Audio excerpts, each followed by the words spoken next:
Assalamualaikum warahmatullahi wabarakatuh. Halo teman-teman, kembali lagi bersama saya Tiara Nuraini Fitri di mata kuliah Kurikulum dan Pembelajaran. Pada video kali ini saya akan menjelaskan tentang prinsip-prinsip pembelajaran. Yang pertama ada prinsip perhatian dan motivasi. Perhatian mempunyai peranan yang penting dalam kegiatan belajar. Perhatian merupakan faktor yang besar pengaruhnya. Kalau peserta didik mempunyai perhatian yang besar mengenai apa yang dipelajari, maka peserta didik dapat mengarahkan diri pada tugas yang akan diberikan. Motivasi adalah tenaga yang menggerakkan dan mengarahkan aktivitas seseorang. Motivasi mempunyai kaitan yang erat dengan minat. Peserta didik yang memiliki minat terhadap sesuatu bidang studi tertentu cenderung tertarik perhatiannya, dan dengan demikian timbul motivasi untuk mempelajarinya. Misalnya, peserta didik yang merasa senang belajar bahasa Inggris akan lebih senang dan giat dalam belajar bahasa Inggris. Karenanya, guru harus mampu menjadi seorang motivator yang handal. Yang kedua ada prinsip keaktifan. Menurut pandangan psikologi, anak adalah makhluk yang aktif. Anak mempunyai dorongan untuk berbuat sesuatu, mempunyai kemampuan dan aspirasinya sendiri. Belajar tidak bisa dipaksakan oleh orang lain dan juga tidak bisa dilimpahkan pada orang lain. Belajar hanya mungkin terjadi apabila anak mengalami sendiri. Oleh sebab itu, banyak sekali peserta didik yang aktif dalam melakukan proses belajar. Keaktifan tersebut tidak hanya berupa kegiatan fisik yang mudah diamati maupun kegiatan psikis yang sulit diamati. Kegiatan fisik misalnya membaca, mendengar, menulis, berlatih keterampilan-keterampilan, dan sebagainya. Kegiatan psikis misalnya membandingkan suatu konsep yang satu dengan yang lainnya, menyimpulkan hasil percobaan, dan lain sebagainya. Yang ketiga ada prinsip keterlibatan langsung.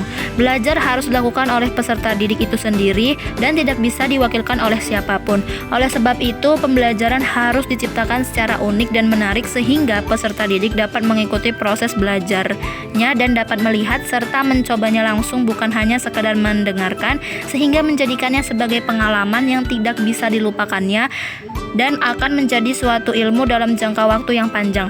Sebagaimana pendapat yang dikemukakan oleh seorang filsuf Cina Confucius, bahwa apa yang saya dengar saya lupa, apa yang saya lihat saya ingat, dan apa yang saya lakukan saya paham. Dari kata-kata bijak ini kita dapat mengetahui betapa pentingnya keterlibatan langsung dalam pembelajaran. Yang keempat ada prinsip pengulangan. Mengulang besar pengaruhnya dalam belajar. Karena dengan adanya pengulangan, bahan yang belum begitu dikuasai serta mudah terlupakan akan tetap tertanam dalam otak seseorang. Mengulang dapat secara langsung sesudah membaca, tetapi juga bahkan lebih penting adalah mempelajari kembali bahan pelajaran yang sudah dipelajari, misalnya dengan membuat ringkasan. Teori lain yang menekankan prinsip pengulangan adalah teori koneksionismenya Thorndike. Dalam teori koneksionisme, ia mengemukakan bahwa belajar ialah pembentukan hubungan antara stimulus dan respon, dan pengulangan terhadap pengalaman-pengalaman itu memperbesar peluang timbulnya respon benar. Yang kelima ada prinsip tantangan.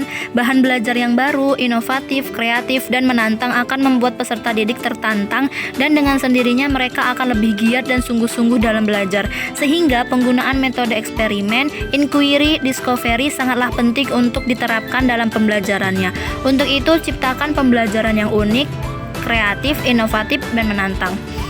Dan yang keenam, prinsip balikan dan penguatan. Balikan dan penguatan sangatlah penting untuk dilakukan terhadap peserta didik, karena ketika mereka melakukan suatu perbuatan yang berefek baik, maka mereka akan dengan sendirinya mengulanginya lagi. Dan apabila mereka melakukan perbuatan yang berefek jelek, mereka akan dengan sendirinya meninggalkannya. Misalnya, peserta didik mendapatkan hasil ulangan yang baik, maka ketika mengetahui hasil ulangannya baik, mereka akan dengan sendirinya belajar dengan semangat dan lebih giat lagi. Namun kadangkala dorongan belajar itu tidak saja dari penguatan yang menyenangkan, tetapi juga yang tidak menyenangkan, atau dengan kata lain adanya penguatan positif maupun negatif dalam memperkuat belajar. Misalnya, peserta didik mendapatkan hasil ulangan yang jelek, maka ketika mengetahui hasil ulangannya jelek, mereka akan merasa takut tidak naik kelas. Karena takut tidak naik kelas, mereka akan terdorong untuk belajar yang lebih giat. Di sini nilai jelek dan takut tidak naik kelas juga bisa mendorong anak untuk belajar lebih giat. Inilah yang disebut dengan penguatan negatif. Terima kasih, itu saja yang dapat saya sampaikan. Apabila ada kekurangan saya mohon maaf. Sekian dan terima kasih. Jangan lupa subscribe, like, comment, and share ya. Wassalamualaikum warahmatullahi wabarakatuh.